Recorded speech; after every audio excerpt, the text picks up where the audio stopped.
যখন কোনো বান্দা সূরা ফাতিহার একটা করে আয়াত বলে আলহামদুলিল্লাহি রাব্বিল আলামিন, সঙ্গে সঙ্গে আল্লাহ জবাব দিয়ে বলেন হামিদানি আবদি, বান্দা তুই আমার প্রশংসা করলি। আর রহমানির রহিম যখন বলে আল্লাহ বলেন আসনা আলাইয়া আবদি। মালিক ইয়াউমিদ্দিন যখন বলে আল্লাহ বলেন মাজ্জাদানি আবদি।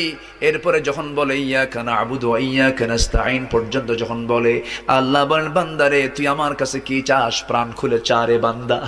ইহদিনাস সিরাতাল মুস্তাকিম থেকে শুরু করে নিয়া ওয়ালাদ-দাল্লিন পর্যন্ত যখন বান্দা বলে তখন আল্লাহ বলেন বান্দা নামাজের মধ্যে এমন প্রেমের খেলা খেললি বান্দা, তুই যা চাইলি সব আমি আল্লাহ কবুল করলাম। ওই বান্দা যখন রুকুতে যায় আল্লাহ তখন অস্থির হন।